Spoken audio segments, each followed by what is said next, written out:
First of all, our thoughts and prayers are with everyone touched by the tragic midair over Washington's Reagan National Airport. This is absolutely inconceivable, and this accident comes on the heels of a TCAS resolution between a military helicopter and a commercial airplane just a couple days prior to this event. A close call nearly 3,000 miles away at Phoenix. Another NOTAM system outage over the weekend, which is about 2 years after the last one on the same system, and the aloofness of the FAA over drones over New Jersey. Unfortunately, we need to talk about this.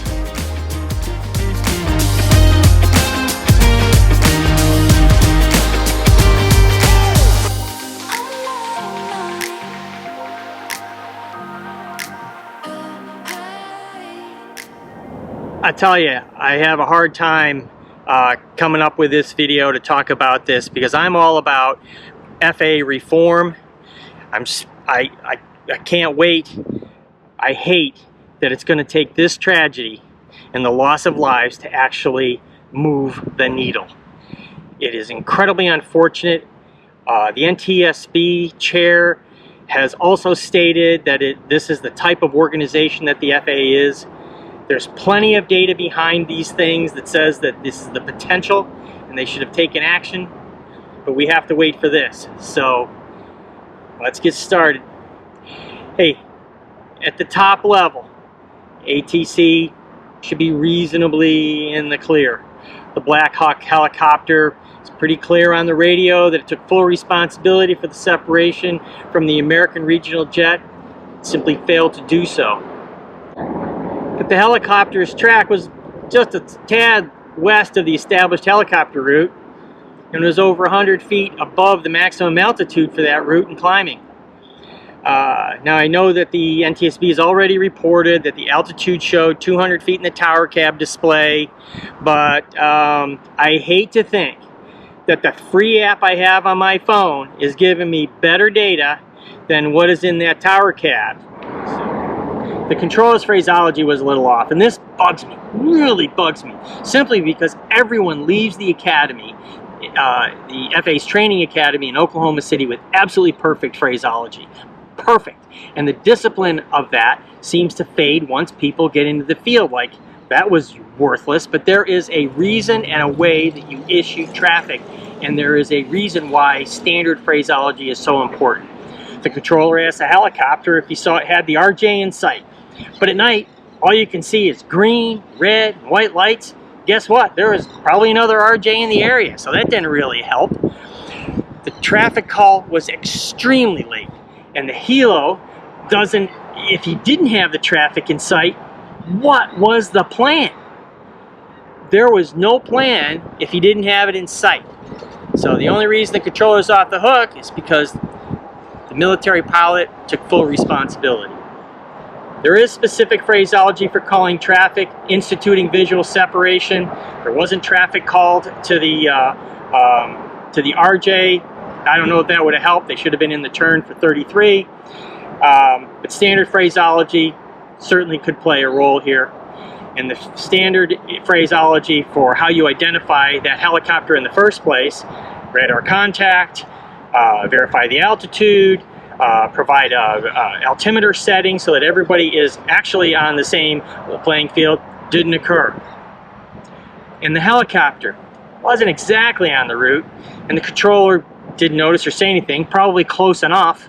Now, if the helo was on the route and the American jet was on the approach, that potentially they may have, missed by 100, 200 feet.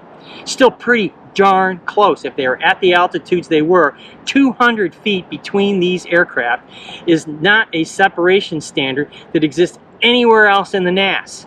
That is just darn close. The FAA has deemed this to be a safe operation. I'll bet that helicopter route won't be in use when their 33s are in use at National.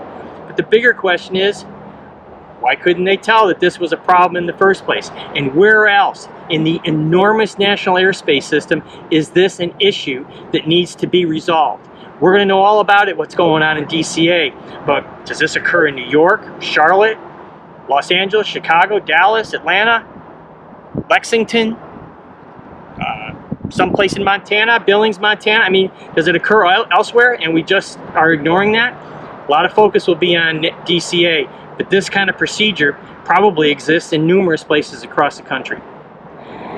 I have to say there's a lot of comments in the media about split frequencies, but I find that to be pretty darn normal. Many times this is for coverage of the controller's area of responsibility or the difference between military and civilian frequencies. It may reduce the situational awareness of pilots, granted, but new capabilities that the FAA is instituting, such as datacom, and there's a data link where you can provide clearances via typed in messages, kind of like text, that also reduces the situational awareness of all the aircraft around. What increases that situational awareness is in-cockpit ADS-B displays. The RJ may have seen the helo, but they were on the approach and in the hands of ATC. They had a lot more going on to land on a short runway than the traffic. They should have been clean. But what about the military aircraft? Did it have an ADS-B display or some kind of in-cockpit display? Again, I can't believe that the aircraft allowed to fly around Washington National aren't as well equipped as our commercial aircraft or even as our civilian aircraft, because ADS-B is a pretty standard thing and the in-cockpit display is a pretty standard thing even on the smallest civilian aircraft.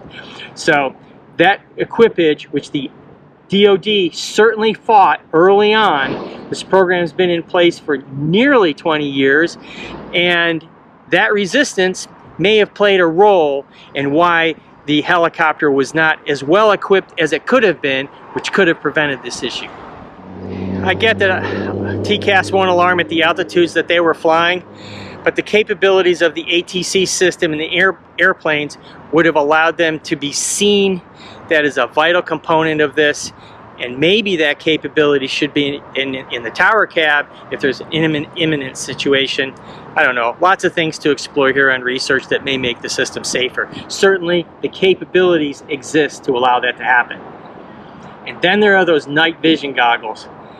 Were they a factor? Did they help or hurt? Back in 1980, the United States attempted a rescue mission to free 53 American hostages held captive in Tehran, Iran.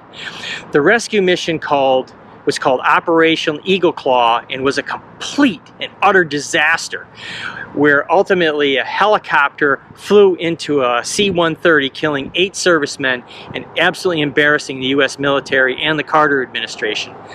Night vision goggles were a factor in the accident. They just didn't work in the environment. The debacle caused the rebirth of special forces for the U.S. military. This utilization, if that is accurate, that they were using night vision goggles in such a high light pollution area, just seems awkward.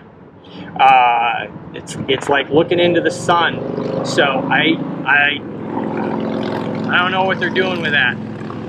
Maybe shouldn't be doing with that, flying with 200 feet of civilian aircraft. The whole thing just seems out of whack and disregarding safety as a priority.